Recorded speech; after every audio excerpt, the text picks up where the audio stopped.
Welcome to The Terrible Take, a daily segment telling Steelers Nation what's on our mind. I'm Ross McCorkle.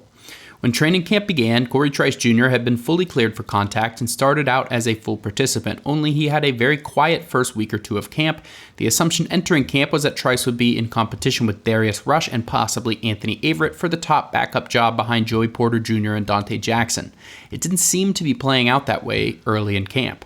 After the first week of camp, defensive coordinator Teryl Austin said they liked where Trice was at and that he was working his way back into football shape. He was rehabbing his injury all offseason, so he wouldn't have been able to do a full workout regimen like other players were able to do.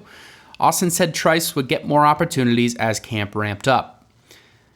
Fast forward to yesterday, before Sunday's practice, Austin spoke to the media again and said that there really isn't a pecking order that is formed yet for the backup corner spot, meaning the competition is still wide open. Dante Jackson has been sitting out with what Mike Tomlin described as training camp bumps and bruises, nothing serious, but it has cleared the way for somebody else to run with the first team defense. Over the last 2 days, that player has been Cory Trice Jr. He is getting his opportunity and now has a chance to start to solidify that pecking order and what it ultimately might end up being. He only played 11 snaps in the first preseason game, but with his increased workload this week, he might be in line for a significantly bigger role on Saturday against the Buffalo Bills in preseason week 2.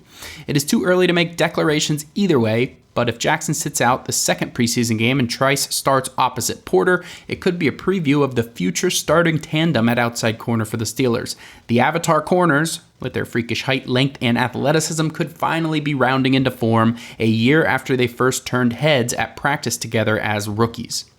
Be sure to follow us at SteelersDepot.com and check out episodes of The Terrible Take every day at 5 p.m. Eastern Time, and check out The Terrible Podcast with Dave Bryan and Alex Kozora every Monday, Wednesday, and Friday.